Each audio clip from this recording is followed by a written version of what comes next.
ભરે એ ફોર્મ ક્યાં આપણી એડમિન ઓફિસમાં ભરાય. પછી બાજુમાં આપણા પ્રિન્સિપલ સરની ઓફિસ છે અને એની બાજુમાં આપણા એડમિન સરની ઓફિસ છે. પડી ખબર?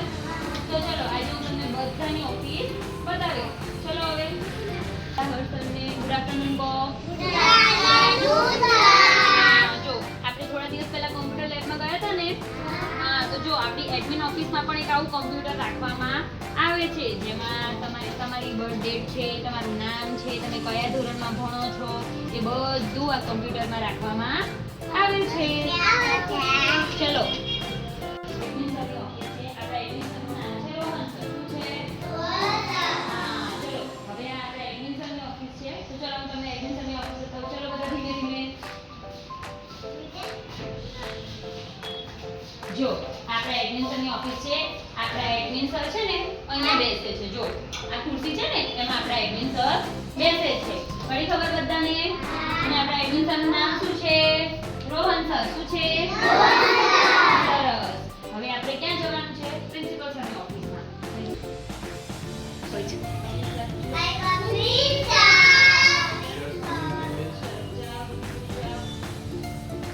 આ આપણા પ્રિન્સિપલ સરની ઓફિસ છે. કોની ઓફિસ છે?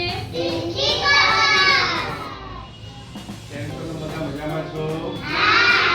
આજે તમે ક્યાં આવ્યા છો? વિઝિટ કરવા. શેની વિઝિટ કરવા? Admin office. તેની વિઝિટ કરવા આવ્યા છો? તમને અહીંયા શાળામાં મજા આવે છે? કેટલી મજા આવે છે? બહુ. એટલે આટલી મજા? આટલી મજા? કેટલી બધી મજા? કેટલી બધી મજા આવે છે? એટલી બધી મજા આવે છે ને?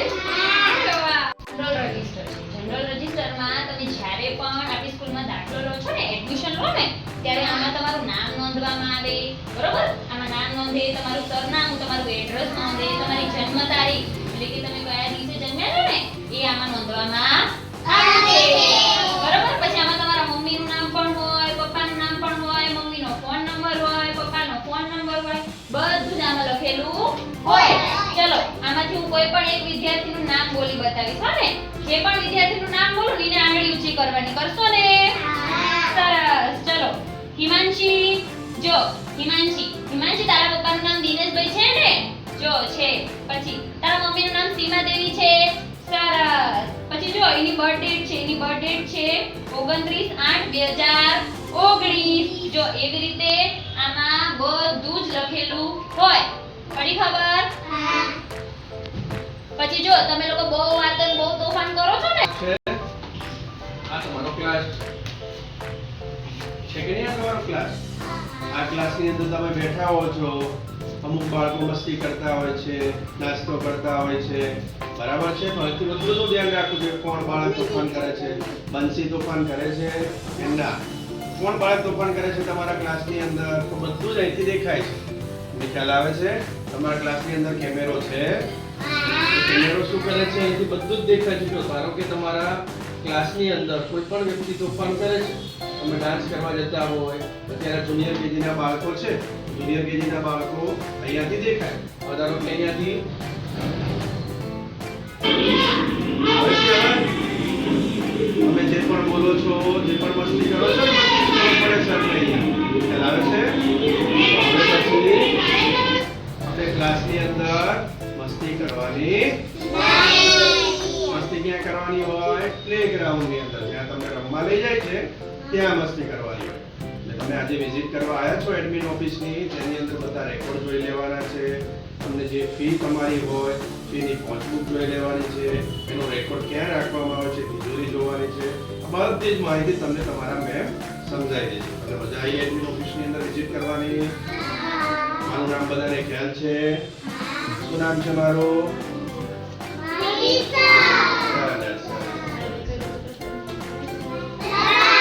બાય બેટા. ચલો ચલો એડમિન ઓફિસમાં. ચલો આવી જાઓ એડમિન ઓફિસમાં.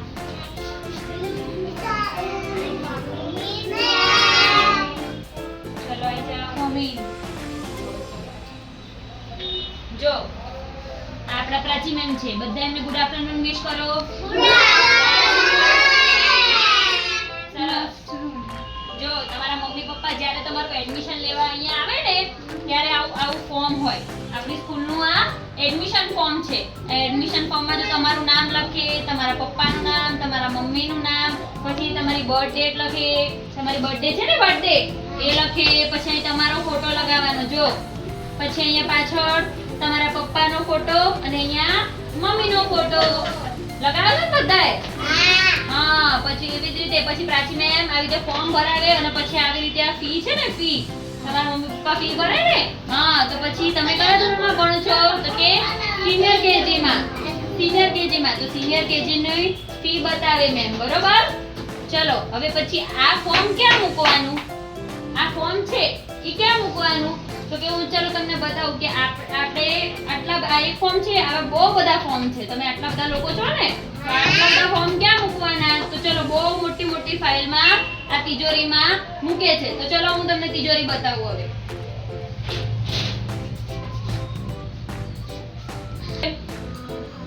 આમાં તમારું આવું ફોર્મ, પછી તમારો ફોટો, તમારા મમ્મી પપ્પાનો ફોટો, એ બધું આમાં મૂકેલું છે. સરસ. પછી તમારા મમ્મી પપ્પાને પ્રાચી મેમ આવી રીતે આ ફી નું માળખું બતાવે, બરોબર? આ ફી બતાવે, બરોબર? પછી શું કરવાનું? તો પ્રાચી મેમ ને મમ્મી પપ્પા પછી આપણી ફી ભરે અને પછી પ્રાચી મેમ એક વોચ આપે. જો આવી બુકમાંથી પ્રાચી મેમ એક વોચ આપે. જો આવી એક વોચ આપે. પડી ખબર બધાને? તો આ આપણી એડમિન ઓફિસ છે. તમારા મમ્મી પપ્પા ફી ભરવા ક્યાં આવે? અહીંયા આવે. પછી તમે બધા ડાન્સમાં રહ્યા છો ને? હા, તો ડાન્સની ફી ભરવા ક્યાં આવે? તો પ્રાચી મેમ જોડે આવે. ક્યાં આવે? એડમિન ઓફિસ શું છે? ચલો હવે ધીમે ધીમે બધા અંદર આવો. હું તમને એડમિન ઓફિસ આપણે બતાવું. જો આપણી કોમ્પ્યુટર લેબ છે કે નહીં? એવી રીતે જો આપણા એડમિન ઓફિસમાં પણ આવી રીતે કોમ્પ્યુટર આવેલું છે. જોયું બધાએ? જોયું ને? હા, ચલો હવે આપણે એડમિન ઓફિસ બતાવું તમને. ચલો ધીમે ધીમે જો બધાએ જાઓ.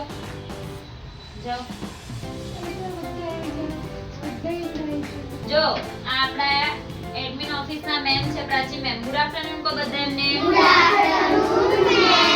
Good afternoon.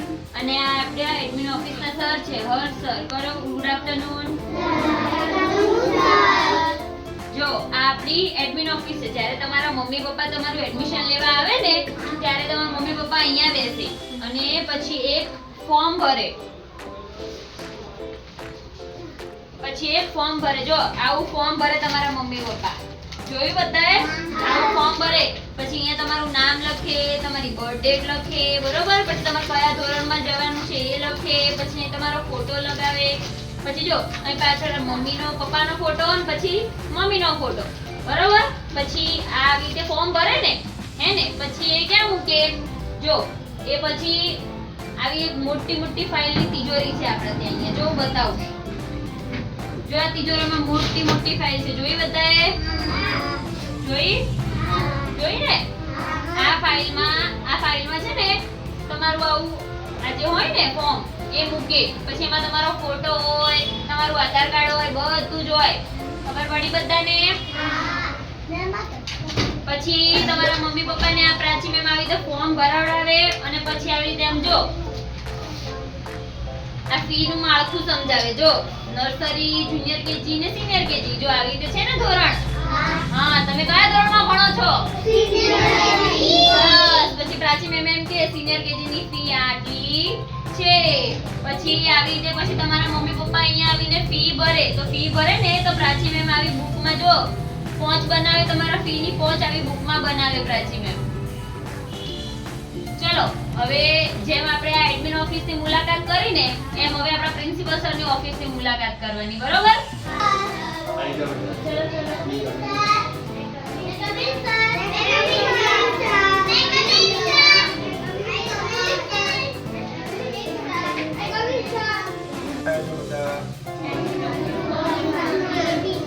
એડમિન ઓફિસમાં સરસ. તમારે રમવાની વધારે મજા આવે છે? સ્કૂલમાં ભણવાની મજા આવે છે? ફાઇલમાં તમારું ફોર્મ મૂકે છે, તમારું એડમિશન ફોર્મ મૂકે છે. મેં તમને કીધું કે નહીં, મેં તમને ફાઇલો બતાવી ને. હા, એવી રીતે જો આ છે ને એ આપણું જનરલ રજિસ્ટર છે. જીઆર એટલે કે જનરલ રજિસ્ટર. જનરલ રજિસ્ટરની અંદર તમારી બધી વિગતો હોય. એક એવો નંબર કે એ તમે જ્યારે દાખલ થાવ ને ત્યારે લખવામાં આવે. એમાં તમારું આખું નામ હોય. આખું નામ એટલે કે અટક સાથેનું નામ. બરોબર? જો રિયાનની અટક શું છે તો કે પંડ્યા રિયાન. પપ્પાનું નામ શું તો કે હિરેનભાઈ. હે ને? હા, એવી રીતે આખું નામ લખેલું હોય. પછી તમારી બર્થ ડેટ આવે છે કે નહીં? બધાનો બર્થ ડે આવે છે. હા, તો તમારી બર્થ ડેટ લખેલી હોય. તમે ક્યાં રહો છો તો એનું એડ્રેસ લખેલું હોય. બરોબર? બધી જ વસ્તુ આમાં લખેલી હોય. તમે કયા ધોરણમાં આવ્યા હતા ને એ પણ લખેલું હોય. અને આ છે ને તમે જ્યાં સુધી આ સ્કૂલમાં રહો ને ત્યાં સુધી તમારો જીઆર નંબર એક જ રહે. તમને બધાને પડી ખબર કે આપણો જીઆર નંબર છે આમાં પડી ને? હા, અને આ ક્યાં રહે તો કે આપણા પ્રિન્સિપલ સરની જોડે. આ ક્યાં રહે? આપણા પ્રિન્સિપલ સરની ઓફિસમાં. ક્યાં રહે? હા. આવે છે હવે? તમે શું બોલો છો? રિયાન અંદર શું કરતો હોય છે? એ તો એ શું કરતો હોય છે? રિયાન પછી જીવાન શું કરતો હોય છે? બધી માહિતી અહીંથી દેખાય છે કે નહીં? તમે તોફાન કરતો હોય તો અહીંથી ખ્યાલ આવી જાય કે આ તોફાન કરે છે. એટલે હવે પછી ક્લાસની અંદર તોફાન કરવાનું રમેશ પાકી વાળી પાકી વાળી ને જેમાં આપણા પ્રિન્સિપલ સરની ઓફિસ તમે બધાએ જોઈ. હા, એમાં આપણા એમડી સરની ઓફિસ છે. ચલો ધીમે ધીમે બધા અંદર આવો. જો આ આપણા એમડી સરની ઓફિસ છે.